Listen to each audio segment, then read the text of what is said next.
Life में हम इसीलिए वही करते हैं जो हमारे सहज इम्पल्स में होगा। सहजता वही है, लाओ त्से की सहजता, जिस सहजता की बात मैं कर रहा हूँ वही है। अब जैसे मैं सहजता की बात करता हूँ, कॉस्मिक हैपनिंग की बात करता हूँ, तो कई बार लोग मुझसे प्रश्न पूछ सकें, तो फिर आपकी जो हैपनिंग और ये सहजता और जो हो रहा है उसको होने देने की जो बात है, तो कोई AK-47 उठा के निकले सबको शूट कर दे? मेरा कहना है कि नहीं करेगा।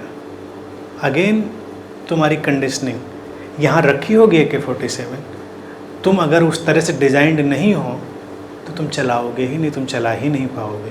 और जो डिज़ाइंड है वो कहीं से भी ढूंढ के चला लेगा। नहीं रखी होगी तो किराए पे ला के खरीद के लाएगा, कहीं से मुश्किल से लाएगा, उसका जतन करेगा। तो ऐसा कोई भी अराजक काम नहीं होता। व्यक्ति वही करेगा जो उसके अंदर उसके इम्पल्स उससे कराएंगे। सहजता वही है। और अभी क्या देखा जाए, अगर स्रोत के स्तर पे देखा जाए तो स्रोत के स्तर पे सबकी सहजता बहुत डिवाइन है, दिव्य है। बाकी जो चीज़ें हैं वो आरोपित हैं। अगर इंटरडिपेंडेंट पोलर अपोजिट की भी हम बात करें तो वो डिस्ट्रक्टिव उस सेंस में नहीं है जिस सेंस में लोग समझते हैं, यानी कि हम किसी को चोट पहुंचा रहे हैं, कष्ट पहुंचा रहे हैं, वो पोलर अपोजिट में नहीं है। हालांकि वो भी घट रहा है, क्योंकि अभी वो अनरिफाइंड ग्रॉस पोलर अपोजिट है, लेकिन एक पोलर अपोजिट का भी बड़ा सटल हिस्सा हो सकता है। वही हमारा दिव्य गुण है। तो धीरे धीरे हम उधर विकसित हो रहे हैं। और ह्यूमन एवोल्यूशन का मतलब है कि ग्रॉस पोलर अपोजिट से रिफाइंड पोलर अपोजिट पे जाना। अपोजिट रहेगा वहाँ भी, ख़त्म नहीं होगा, ये बिल्कुल तय बात है, लेकिन बहुत रिफाइंड हो जाएगा उसमें।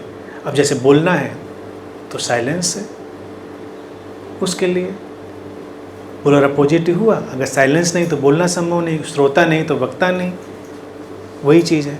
और ग्रॉस में क्या है, श्रोता हो ना हो वक्ता तो तैयार है। ऐसे मेरे पार्ट से अगर तुम देखो, जो तुम कहते हो सहज जीवन है, तो कभी ऐसा मौका मिला, हम लोगों ने ऐसी रिट्रीट करी, तो मैं हफ्ता 10 दिन 24 आवर मेरे साथ रहने को मिला, जो कि हो सकता है अगर अस्तित्व चाहेगा कभी ऐसा संभव हो ऐसे रिट्रीट, तब तुम देखोगे।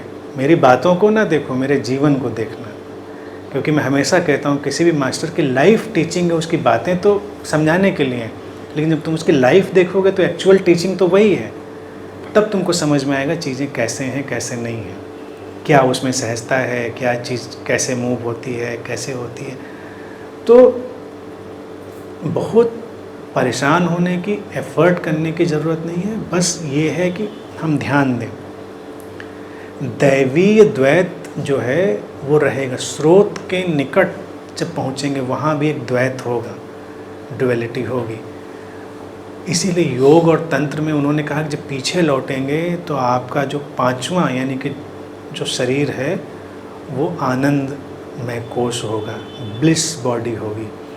तो वो ब्लिस से भरा हुआ होगा आपका। वहाँ तक द्वैत है, उसके बाद द्वैत ट्रांसेंड हो जाएगा, यानी कि उसके बाद आप अनमैनिफेस्टेड में चले जाएंगे। अब ब्लिस है तो वो ऑल द टाइम ब्लिस है, लेकिन ब्लिस के अंदर प्लेजर और पेन की रिपल्स उठेंगी, ये एक अलग पहलू है। तो जो ब्लिस वाला व्यक्ति है, क्या उसके जीवन में सुख ही सुख होगा, क्या उसके जीवन में कष्ट नहीं होगा, ये लोगों को कन्फ्यूजन रहता है।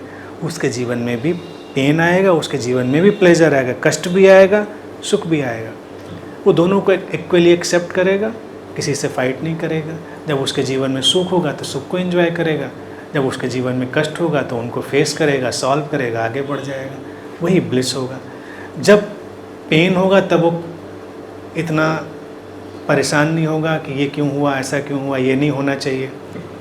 क्योंकि ये नहीं होना चाहिए तो फिर हम प्लेजर पर भी क्वेश्चन उठाएं कि वो क्यों होना चाहिए। दोनों की इक्वल एक्सेप्टेंस होगी, इक्वल हैंडलिंग होगी।